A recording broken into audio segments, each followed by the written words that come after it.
Coucou, aujourd'hui on est un nouveau jour. Et alors aujourd'hui je vais te faire une vidéo. Attends, ma caméra descend.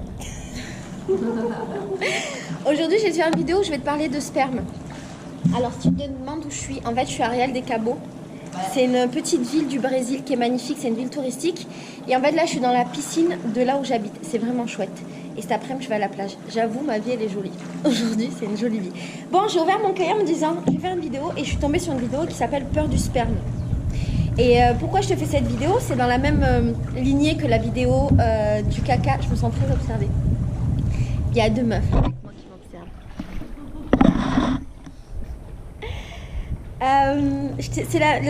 C'est dans la même lignée que la vidéo sur le caca en couple, sur péter en couple. Et quoi d'autre? Ah oui, et puis de la gueule du matin en couple. Je vous avais demandé sur Instagram en fait quelles étaient vos peurs sexuelles, vos peurs en couple, et je vous avais dit que je vous ferais des vidéos sur tous les sujets. Et en fait un truc qui est beaucoup revenu, c'est des meufs qui avaient peur du sperme, qui avaient peur de la texture, qui avaient peur d'avoir du sperme sur leur corps, qui avaient peur du sperme qui arrive, du kiki du mec, tout ça. Bref, je me suis dit que j'allais te raconter ma propre expérience avec le sperme pour peut-être que tu le vives. Tu l'avais mieux. Mais c'est des questions importantes, les meufs, vous vous rendez pas compte. Quand on est adolescente, c'est des vraies questions qu'on se pose. Voilà. Déjà, je vais commencer en fait cette vidéo en t'expliquant la première fois que j'ai vu du sperme, parce que c'est quand même important. La première fois que j'ai vu du sperme, j'avais 15 ans. Et en fait, j'étais avec mon mec de l'époque qui s'appelle David. C'est le mec avec qui je suis restée 8 mois, ce qui était genre énorme quand j'avais 15 ans. C'était toute une vie. Et c'est le mec avec lequel j'ai fait l'amour pour la première fois. Avant de faire l'amour pour la première fois, on avait joué un petit peu à touche pipi. Et un jour, on était dans l'appartement de ma pote. Elle nous avait prêté sa chambre d'ailleurs. Et en fait, c'était le jour où j'avais vu un kiki pour la première fois d'ailleurs. Il m'avait demandé de le branler. Ce que j'avais fait pour essayer parce que bon, j'avais jamais fait. Et en fait, j'avais pas conscience du sperme, de ce que c'était, de d'où ça venait, tout ça. Je savais vaguement. Et toi, Virginie, est-ce que tu savais à 15 ans d'où il venait le sperme et comment ça marchait? Tu savais pas non plus. Tu vois, toi, Noémie, est-ce que tu étais une experte du sperme à 15 ans? Eh ben voilà, tout à 15 ans, plus ou moins, on sait pas trop. Bon, les Brésiliennes, souvent à 15 ans, ils savent déjà. Parce qu'elles ont une sexuelle plus active jeune que nous, mais nous, les Françaises, non. Bref, je l'ai branlé et à un moment donné, bien évidemment, il a joui. Et je me souviens que j'étais ultra surprise et choquée de voir ce jet de sperme qui arrivait sur mes mains. C'était dégueulasse, il y en avait sur le lit, je comprenais pas ce que c'était. L'odeur, elle était âcre, la texture, elle était bizarre. C'était tout comme de la maïzena à l'eau, là. C'est ça. À quoi on peut comparer de la texture du sperme? Les références, c'est de la maïzena. Du lait concentré, ouais, mais c'est un peu moins concentré que le lait concentré. Ouais, c'est un peu plus gluant. Un gel gluant avec une odeur âcre. J'étais pas du tout préparée à ça. J'ai été ultra surprise et j'ai eu hyper honte d'aller voir ma copine pour lui dire qu'il y avait du sperme sur son drap. Une grande épreuve dans ma vie. Donc voilà, ça c'était ma première expérience spermique. Après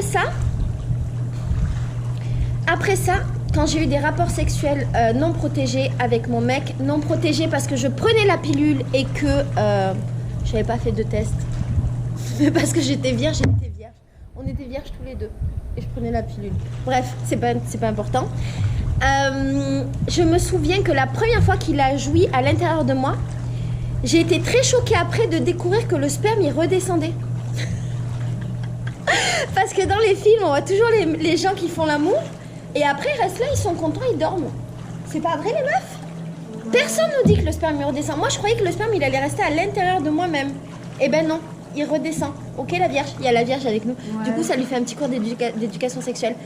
Le sperme, il va pas rester dedans. Faut que t'en aies conscience. Tu vas avoir un truc tout gluant qui va couler le long de tes cuisses. Ouais, on m'a dit ça déjà. On m'a dit, mais je disais, mais c'est dégueulasse en fait. C'est pas que c'est dégueulasse. En vérité, c'est naturel. Bizarre, du truc qui sort comme ça. Bah, t'as du sang aussi qui sort de ta schneck tous les mois. Ouais, c'est un peu la même chose mais en plus gluant. Si on devait comparer. Et puis ça dure qu'une minute. Alors que le sang, ça dure un peu plus longtemps. Et donc oui, j'ai fait cette grande découverte que le sperme redescendait. Et j'ai dû me familiariser avec ce sperme à l'intérieur de moi chaque fois que je faisais l'amour. Ce qui a l'air facile comme ça quand on dit, mais qui n'est pas si facile que ça. Et j'ai appris avec le temps à le retenir et aller dans les toilettes pour l'expulser. Mais il y a des filles qui utilisent directement une serviette pour pouvoir s'essuyer. Bref. Ce que je veux dire par tout ça, c'est qu'après ces petits balbutiements spermiques de ma vie, j'avais un peu... J'avais un peu une espèce de phobie spermique qui faisait que je ne supportais pas ni l'odeur, ni la texture du sperme, ni la chaleur du sperme, et je supportais pas le sperme sur mon corps. Il y a plein de mecs qui aiment te jouir sur le corps, ce qui pose pas de problème si tout le monde est consentant, qui aiment te jouir sur ton ventre, sur ton visage, dans tes cheveux, ce qui est super chiant à gérer une fois que c'est sec, qui aiment te jouir dans plein d'autres parties de ton corps. Bon, c'est pas un problème encore une fois si tout le monde est consentant, mais moi je ne supportais pas parce que j'aimais pas la texture. Et en fait ça m'a un peu... Enfin, j'ai l'impression d'avoir un public, le mec, c'est terrible. Les trois me regardent. Qu'est-ce que je voulais dire? Voilà, du coup je me perds. Ouais, t'as dit que tu supportais pas... Ouais, ça m'a un peu handicapée dans mes relations amoureuses parce que j'étais un peu chiante en fait avec le sperme, fallait pas qu'il me touche. Et je me souviens même d'une fois où j'étais avec un mec et en fait c'était un de mes mecs, il a voulu jouir sur mon ventre. Bon, j'étais pas trop pour, mais je l'ai laissé parce que c'était pas très très grave. Et en fait, une fois qu'il a joué sur mon ventre, il s'est étalé comme ça sur moi et il faisait c'est chaud, c'est bon. C'était horrible. C'était hyper traumatisant. C'était très traumatisant. Avec le temps, j'ai un petit peu changé sur ça. J'étais phobique du sperme pendant très longtemps. Avec le temps, j'ai un petit peu changé. Maintenant, à 35 ans, j'avoue que je m'en fiche un petit peu. Peut-être même au contraire, j'aime bien le sperme maintenant, avec l'âge.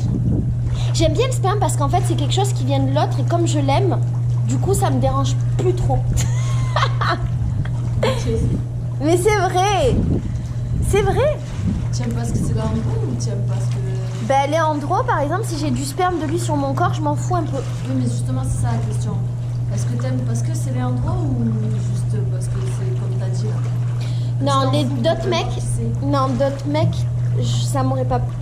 En fait, j'ai plus la phobie du sperme comme quand j'étais jeune parce que vraiment, j'ai accepté le fait que ce soit aussi naturel que ma mouille ou mes règles.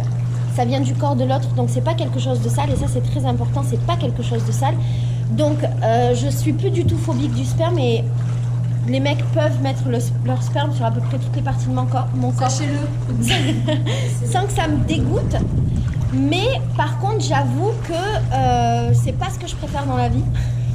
C'est pas me faire couvrir de sperme. Par contre, celui de mon mec, de Leandro, aucun problème. Fais-toi plaisir. Ah non, pas dans ma bouche. Je n'ai pas dépassé ça à 35 ans, le sperme dans la bouche. Je pourrais plus ou moins, mais voilà quoi, pas de bonne grâce. Isso é message para Leandro. Você sabe agora. Você pode. Non mais ceci dit, à un moment donné, j'étais avec Laurent, mon ex avec qui je suis restée 4 ans, j'étais jeune, j'avais la vingtaine. Et en fait, lui, il voulait tout le temps jouir dans ma bouche, ce que je ne supportais pas. Et du coup, j'avais développé des techniques. Si on n'était pas dans la douche, c'est rare que j'accepte, mais si on n'était pas dans la douche, dès qu'il jouissait, au moment où il allait jouir, j'essayais de rester quand même pas trop avec sa bille dans ma bouche et de sortir un petit peu. Et quand il jouissait, je sais pas, je faisais un truc dans ma bouche avec ma langue pour que ça rentre pas vraiment dans ma bouche et que ça ressorte immédiatement et je mettais dans ma main. Et je courais dans la salle de bain pour vite me laver, machin, ça me dégoûtait. Mais vraiment un dégoût absolu. Et après, j'ai accepté que si on était dans la douche, pour vite laver, recracher dessus, que ce soit une affaire conclue. Mais en fait, c'était pas cool. En fait, c'était pas cool pour lui. Et c'était pas cool pour moi. C'était pas cool pour lui parce que ça faisait genre que son sperme était dégueulasse. Et c'était pas cool pour moi parce que j'acceptais quelque chose que j'avais pas envie de faire. Donc la meilleure solution aurait été que je n'accepte pas de le faire, mais que par contre je lui donne pas l'impression que ce qui venait de lui c'était dégueulasse. Voilà. Bref. Est-ce qu'il y a une moralité à cette histoire? Je regarde dans mon cahier, mais je crois qu'il n'y avait pas de moralité à cette histoire.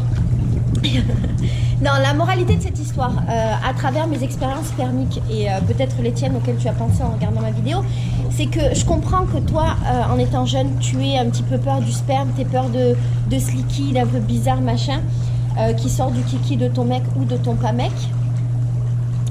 C'est quelque chose d'assez naturel. C'est quelque chose d'assez naturel, je crois, pas d'avoir peur, mais de pas être super à l'aise avec ça.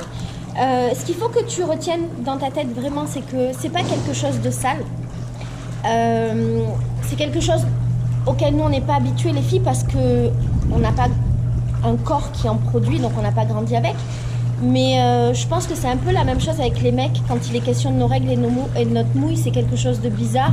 Je crois que c'est quelque chose qu'il faut apprivoiser. Et la moralité de l'histoire, c'est que si t'aimes pas le sperme, t'aimes pas le contact du sperme sur ton corps, dans ta bouche, dans tes cheveux, où tu veux, t'as le droit. Si t'aimes, t'as le droit. Mais le plus important, c'est que l'autre ne doit pas t'imposer ce que lui, il voudrait. À la limite, c'est chouette d'en discuter, c'est chouette d'essayer, c'est chouette d'essayer et d'avoir envie de continuer ou d'essayer et de ne pas avoir envie de continuer. Mais en tout cas, l'idée principale, c'est que si tu n'as pas envie, prends le temps que tu veux et c'est pas grave si à la fin de ce temps-là, eh ben, ça vient jamais. D'accord? Les filles, est-ce que vous avez une autre moralité par rapport à la peur du sperme? La Vierge, on t'a rien demandé, t'as jamais vu de sperme dans ta vie. Elle a toujours une idée sur tout, mais on t'a rien demandé là. Mais j'ai même pas voulu ouvrir la bouche. Noémie. Pourquoi tu me regardes? Ah, Voilà. Noémie, est-ce que toi, t'as eu des expériences spermiques comme ça dans ta vie? Est-ce que t'as eu une phobie spermique? Je sais qu'au début j'avais pas envie, Ouais. mais là maintenant que j'ai grandi, c'est pareil que toi. Hein. Ça te dégoûte me plus? dérange, ouais, ça me dérange plus. En fait, si un mec me dit ça te dérange que j'éjacule sur toi, je dis ça me dérange pas. Tant qu'on va se laver juste après. Et Et l'odeur, la texture, machin, ça te dégoûte plus? moi j'aime bien que ce soit chaud, mais sinon à part ça, ouais, ça me dérange quand même. Mais lavage direct. Ah ouais, le sperme sec, ça, c'est pas ton délire. Non, en plus c'est bien en fait, tu continues dans la douche. J'avoue. Merci Noémie. Nada. Beijo, beijo, beijo tout le monde. Aimez-vous avec votre sperme, votre mouille et vos règles, d'accord? C'est pas sale. Beijo. Là, on était en train de parler avec les meufs après la vidéo. Et en fait, Virginie, qui ne veut pas apparaître à l'écran, nous parlait du fait qu'il arrivait que des filles, elles se fassent... Attends, j'ai chaud. Elles se fassent jouir dans la bouche ou jouir au visage. Vérifie, mais ça peut arriver pour des mecs aussi, en vérité. Sans qu'elles aient envie. Un truc important, les meufs, si c'est pas, ou les mecs, si c'est quelque chose que vous ne voulez pas, c'est important de l'exprimer et de le dire. Se faire jouir sur le visage, dans la bouche ou dans toutes les parties du corps, ça peut être fait avec beaucoup de bienveillance et d'amour, mais ça peut être fait sans bienveillance et amour et vous ne devez jamais accepter quand on vous le fait sans votre consentement. Vous avez des trucs à rajouter par rapport à ça, les meufs? Non? Non, tout à fait d'accord. Voilà. Donc, jouissons en toute bienveillance, ok? Tout doit être fait avec le consentement de l'autre. Beijo!